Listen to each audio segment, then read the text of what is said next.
Selamat siang. Selamat siang. Gimana kabarnya hari ini? Luar biasa hebat. Bagus. Sudah siap mengikuti pelajaran hari ini? Sudah. Tadi pelajaran apa kalian sebelumnya? Bahasa Inggris. Bahasa Inggris. Bagus.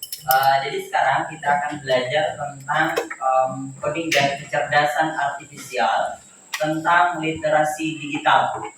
Nah, namun sebelumnya Bapak mau absen dulu. Siapa yang tidak hadir hari ini? Desta Putri Elita. Desta Putri Elita. Keterangannya apa? Sakit. Baik, namun sebelum kita mulai pembelajaran kita, sebelumnya mari kita buka dengan doa. Siapa yang memimpin kita dalam doa? Ya, silakan. Baik teman-teman, sebelum kita memulai pembelajaran pada hari ini, lebih baik kita berdoa terlebih dahulu. Berdoa mulai dalam nama Bapa dan Putra dan Roh Kudus. Amin. Baik, terima kasih Christine sudah memimpin kita dalam doa. Tujuan pembelajaran kita adalah setelah mengikuti pembelajaran, murid diharapkan mampu untuk membuat produk atau proyek berbasis coding atau AI sederhana untuk meningkatkan literasi digital. Nah, namun sebelumnya Bapak minta kalian untuk menjawab pertanyaan asesmen awal untuk bagaimana kita mengetahui tingkat pemahaman kalian tentang literasi digital. Silakan tulis nama.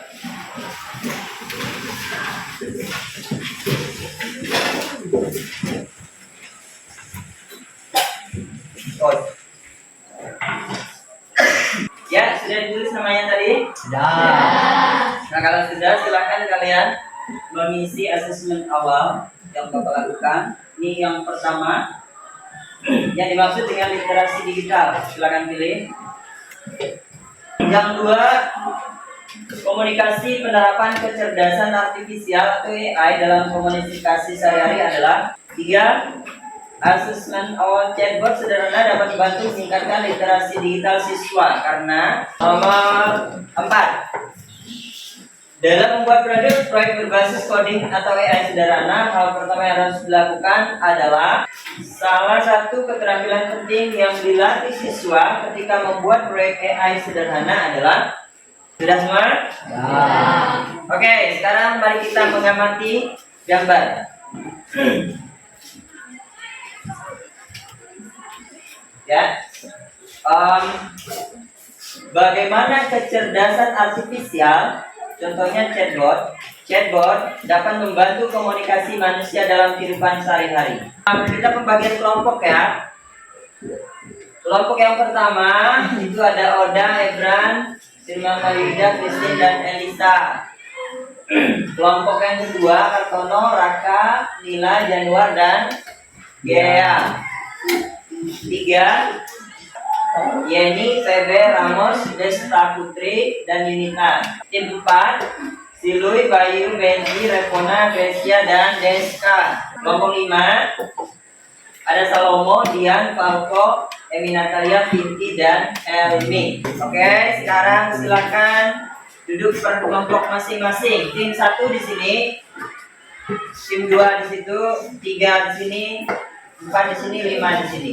Ya, semua sudah dalam kelompok masing-masing? Sudah. Silakan dalam kelompok membagi tugasnya masing-masing. Ada yang sebagai bagian mencatat, ada yang nanti yang tugasnya sebagai moderator dalam kegiatan presentasi. Nah, ini tugasnya, LKPD-nya. Membuat simulasi percakapan manual atau tulisan atau role play antara manusia dengan chatbot tanpa aplikasi. Contohnya, satu siswa berperan sebagai pengguna. Ini kalau role play ya, kalau kalian dramakan. Lalu satu siswa sebagai chatbot, lainnya sebagai observer yang menilai kejelasan komunikasi. Ya, jadi Bapak bagikan LKPD-nya. Ini kelompok 1, kelompok 2, kelompok 3, kelompok 4, kelompok 5.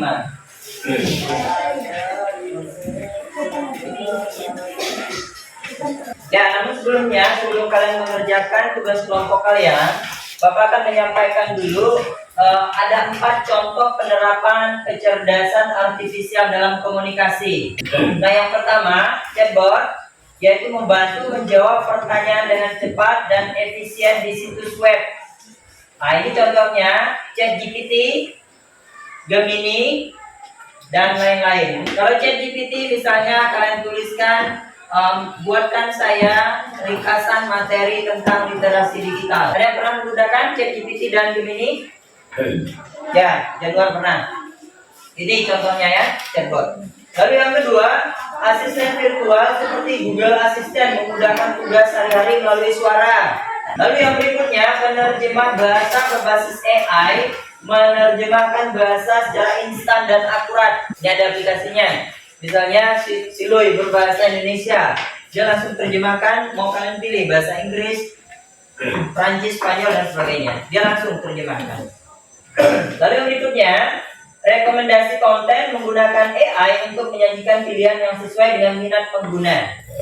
Ini contoh-contoh penerapan kecerdasan artifisial dalam komunikasi. Ini yang paling banyak diminati sekarang, chatbot dan rekomendasi konten. Ada yang pernah mencoba mengedit foto menggunakan Google Gemini? Nah, itu bagian dari penerapan kecerdasan artifisial dalam komunikasi. Nah, manfaat AI dalam komunikasi yang pertama itu adalah mengubah cara kita berkomunikasi. Salah satu manfaatnya adalah komunikasi yang lebih cepat dan efisien, pasti itu. Lalu dengan bantuan AI seperti chatbot, kita dapat menerima jawaban instan untuk pertanyaan yang sering diajukan. Nah, tantangan AI dalam komunikasi, ya ini privasi data pasti. Penggunaan itu dapat mengancam privasi data pribadi karena pengguna seringkali dikumpulkan tanpa izin yang jelas. Nah, keamanan informasi bisa juga menjadi target serangan cyber. Lalu potensi bias. Nah, ini yang sering yang harus kita pelajari, potensi bias. Pernah enggak kalian di chat di Meta AI, kalian tanya apa arti nama saya, misal nama saya, dia pasti menjawab. Apakah itu benar atau tidak menurut kalian? Belum tentu benar, tapi dia menjawab. Nah, ini yang disebut dengan potensi bias. Bias itu data yang tidak seimbang sehingga mempengaruhi hasil komunikasi. Ini nanti yang akan kalian buat. Maka harus jelas perintahnya atau chatnya dalam chatbot itu apa, maka hasil dari jawabannya juga akan jelas. Nah, ini perannya dalam komunikasi. Teknologi memungkinkan mesin untuk meniru kemampuan manusia dalam berpikir dan berkomunikasi. Dapat belajar dari data, membantu kita berbagai aspek kehidupan sehari-hari. Yang berikutnya, AI digunakan dalam aplikasi seperti chatbot dan asisten virtual. Contohnya Siri, Google Assistant membantu kita menjawab pertanyaan dan memberikan informasi dengan cepat. Tinggal kalian perintah, Google, tolong carikan saya resep cara memasak nasi yang enak dan pulen. Yang berikutnya, mempermudah komunikasi melalui efisiensi dan kecepatan. Dapat membantu kita menghemat waktu dan menyediakan informasi yang relevan dan lebih cepat. Sangat memudahkan. Sebagai contoh tadi itu penerjemah bahasa. Kalau misalnya kita memiliki kendala dalam bahasa Inggris, sekarang ada Google Translate dan sebagainya, ada aplikasi. Jadi tinggal kalian ngomong saja pakai bahasa Indonesia, aplikasi langsung menerjemahkan. Sehingga itu menjadi komunikasi lebih cepat dan efisien. Bedanya kalau kalian harus buka kamus dulu, itu per kata, itu akan lama, sehingga tidak efisien. Nah, ini manfaatnya untuk kepentingan tertentu. Ya, sampai di sini ada pertanyaan? Ya, kalau tidak silakan sekarang kalian mulai mengerjakan lembar kerja peserta didik tadi, berdiskusi tentang kalian membuat chatbot atau percakapan, atau mau kalian perankan nanti saat presentasi. Nah, kalian tulis dulu nama kelompok kalian. Kalau tidak, kalian tulis jawabannya di sini. Kalian ambil apa? Percakapan atau drama, role play? Percakapan. Oke. Kalian tuliskan perintahnya apa, jawabannya apa. Bisa? Oke. Dah, Kak. Oke, sudah semua? Baik, sekarang kita akan menampilkan hasil karya kalian, kerja kelompok kalian, diskusi kalian tadi tentang bagaimana penggunaan chatbot dalam komunikasi. Kita beri tepuk tangan untuk kelompok 1. Silakan kelompok 1. Selamat siang teman-teman. Selamat siang. Kami dari kelompok 1 akan mempresentasikan hasil diskusi kami. Pada terlebih dahulu kami akan memperkenalkan diri kami masing-masing. Perkenalkan nama saya Rosalia. Perkenalkan nama saya Maximilian Raka. Perkenalkan nama saya Nila. Perkenalkan nama saya Katono. Perkenalkan nama saya Januan Hendrikus Pratama. Folder atau directory. Folder atau directory adalah tempat penyimpanan elektronis yang menyimpan file elektronis atau folder lainnya. Apa yang dimaksud dengan aplikasi perkantoran? Aplikasi perkantoran adalah kumpulan aplikasi atau perangkat lunak yang digunakan untuk meningkatkan produktivitas. Sekian hasil kelompok dari kami, kurang lebih kami minta maaf. Terima kasih. Oke, tepuk tangan untuk kelompok 1. Sekarang kita dengarkan presentasi dari kelompok 2. Silakan kelompok 2. Selamat siang teman-teman. Selamat siang. Kami dari kelompok 2 ingin mempresentasikan hasil kerja kelompok kami. Pertanyaannya, bagaimana cara mempertahankan botol bekas? Jawaban dari AI adalah, pertama, ambil botol bekas, lalu cuci bersih, lalu dikeringkan terlebih dahulu. Setelah itu, potong menjadi 2 bagian. Bagian bawahnya kita beri lubang di sekitar pinggirnya. Lalu isilah tanah bakar, lalu tambahkan tanaman di dalamnya. Pertanyaan kedua, apakah bagian bawahnya bisa kita ubah menjadi tempat kecil? Tentu bisa. Yang pertama, tempelkan stick es krim di botol agar botol tersebut bisa seimbang. Lalu hias dengan stiker agar lebih cantik. Lalu bisa kita masukkan pensil di dalamnya. Sekian presentasi dari kami, kurang atau lebih kami minta maaf. Sekian dan terima kasih. Oke, tepuk tangan untuk kelompok 2. Baik, terima kasih kalian sudah menampilkan hasil diskusi kalian, hasil karya kalian.